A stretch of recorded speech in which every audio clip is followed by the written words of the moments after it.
Just we are going to teach and learn the subject human anatomy for the student of VHMS first, and today's chapter is vermiform appendix. अभी अभी हम लोग VHMS प्रथम के विद्यार्थियों के लिए मानव शरीर रचना विज्ञान विषय से वर्मीफॉर्म अपेंडिक्स टॉपिक पढ़ने जा रहे हैं।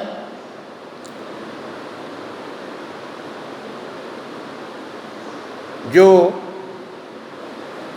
निम्न प्रकार है। वर्मीफॉर्म अपेंडिक्स को लैटिन भाषा में अपेंडिक्स वर्मी फॉर्मिस बोलते हैं।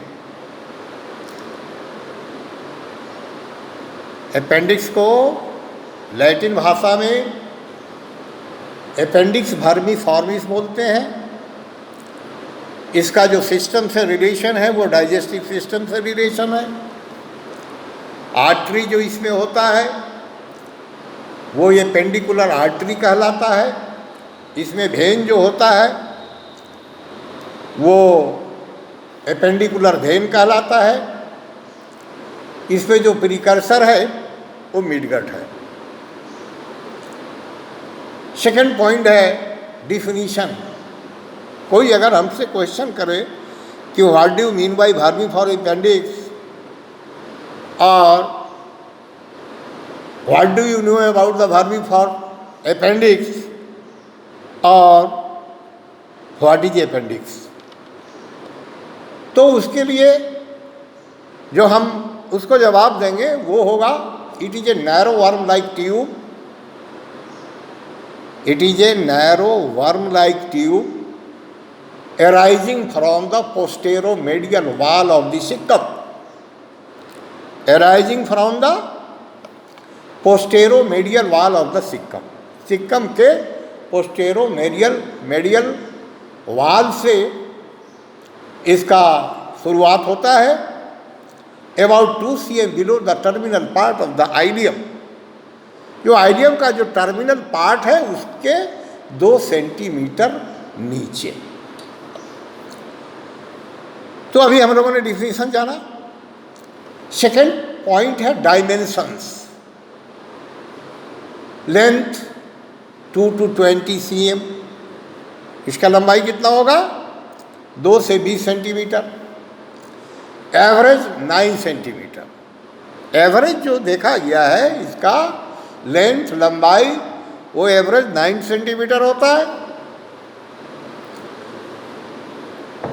Diameter 5 mm। It is longer in children than in adults. बच्चे में ही बड़ा होता है वयस्कों के अपेक्षा। The lumen is quite narrow.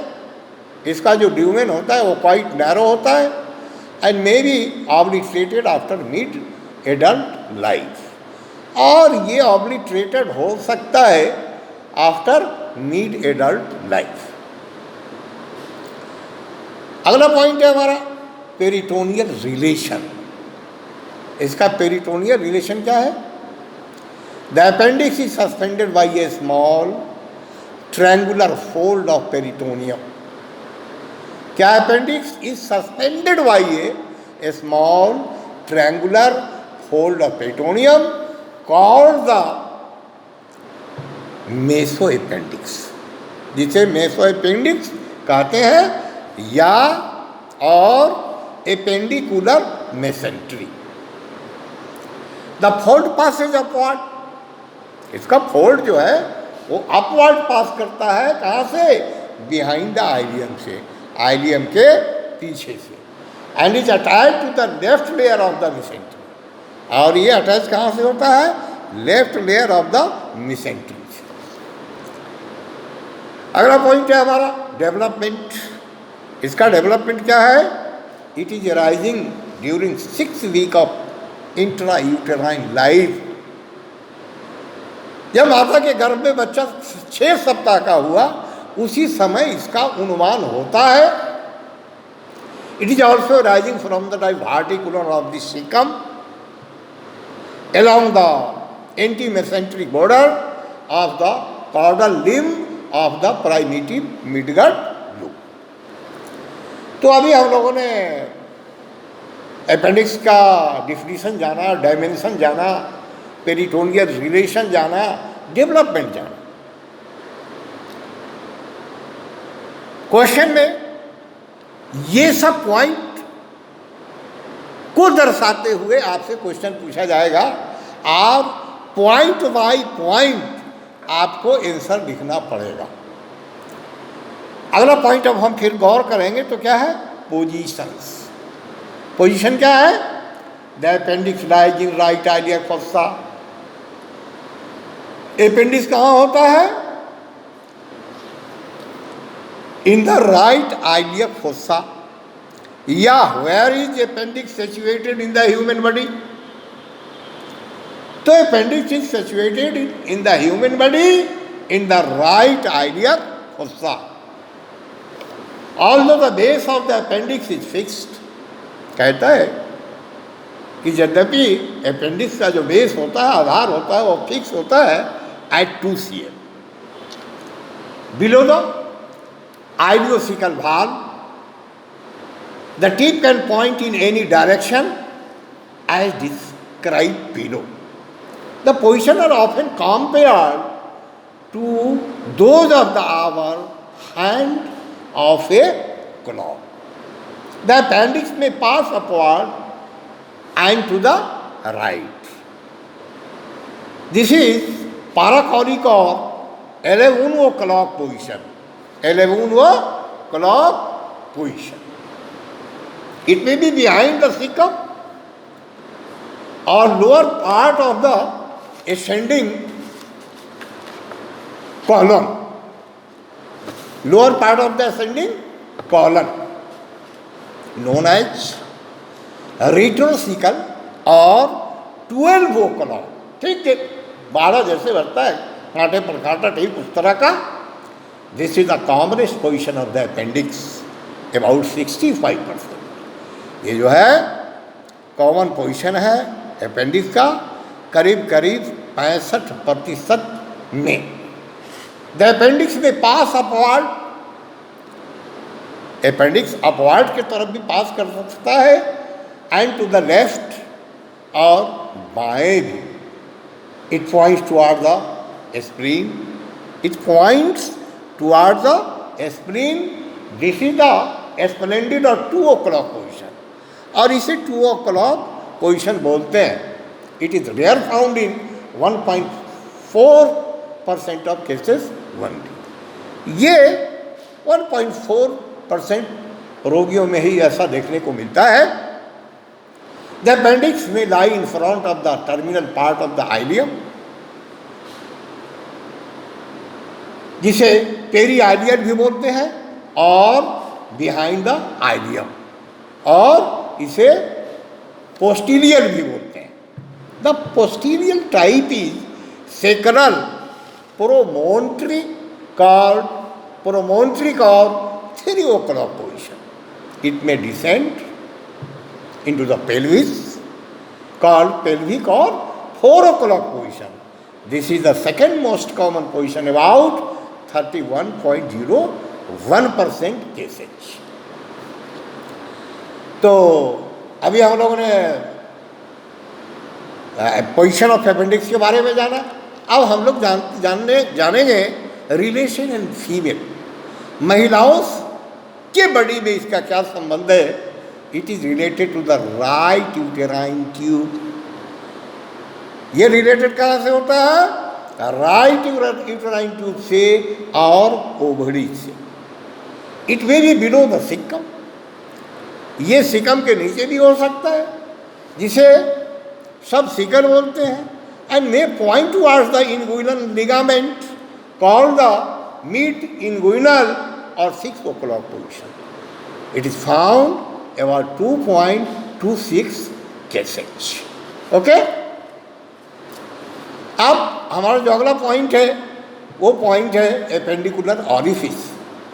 The appendicular orifice situated on the posterior-medial aspect of the cecum 2 cm below the ileocecal orifice. दूसरा पॉइंट है, the appendicular orifice is occasionally guarded by an indistinct semilunar fold of the mucous membrane known as the valve of Garrier. तीसरा point है, the orifice is marked on the surface by a point situated 2 cm below the junction of transtubercular and right lateral planish.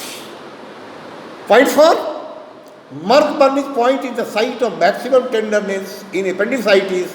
The point lies at the junction of lateral 1/3 and medial 2/3 of the line joining the right anterior superior iliac spine or umbilicus.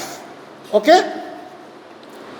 तो हम लोगों ने पढ़ा appendix के chapter को, करीब करीब हम अगले क्लास में भी बताया था, आज हम लोग डिटेल से बता रहे हैं।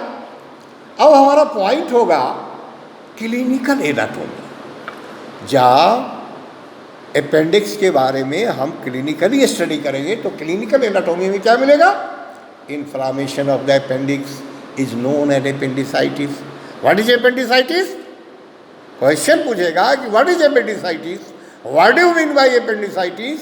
तो inflammation of the appendix is known as appendicitis. Seen in adolescent age, ये एडोलसेंट एज में ही अक्सर देखने को मिलता है। In this condition it is usually necessary to remove the appendix. जब एक बार अपेंडिसाइटिस डेवलप कर जाए, अकर हो जाए, तो usually necessary to remove the appendix. Appendix को निकाल ही देना जरूरी होता है।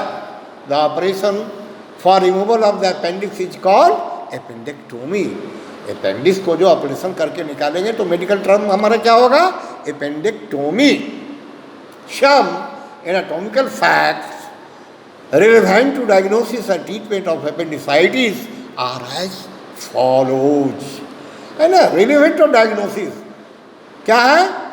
Pain caused by appendicitis is first felt in the region of the umbilicus.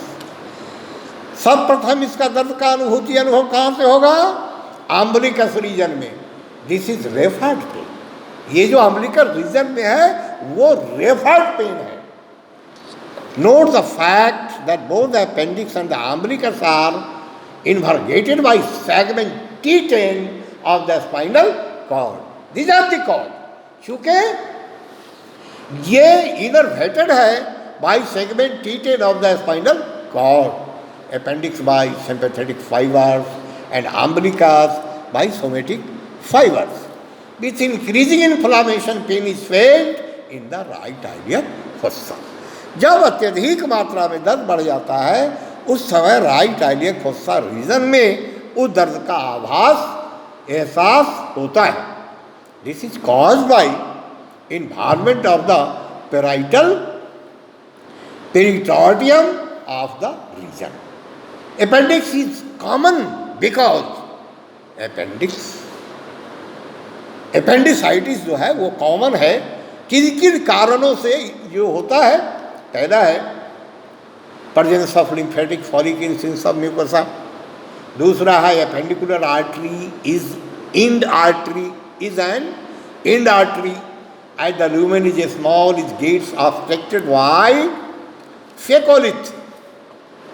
Okay, अगला पॉइंट है हमारा gaps in muscular internal cause fast spread of infection. फिर थोड़ा आगे बढ़े हम।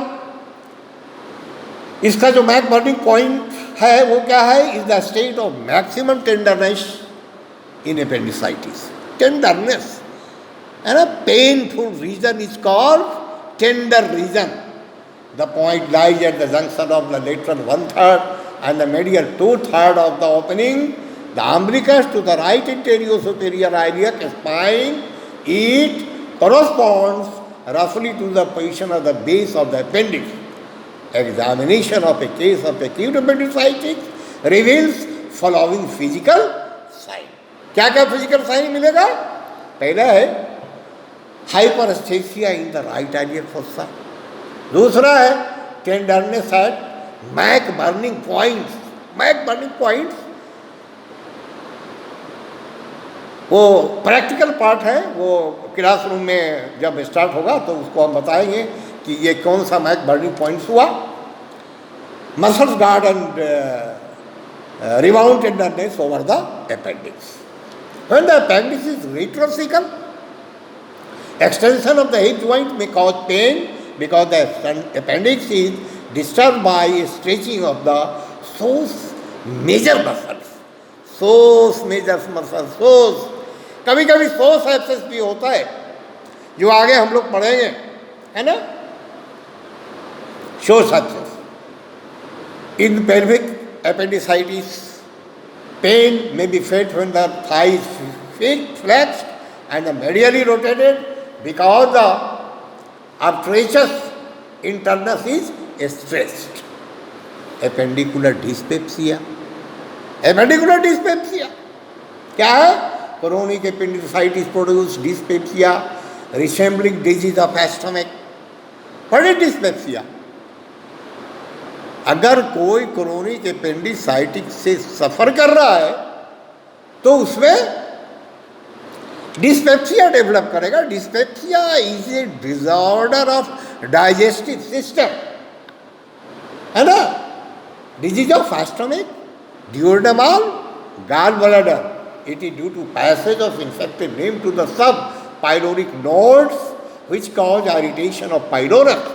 This is history of earlier acute appendicitis, है ना।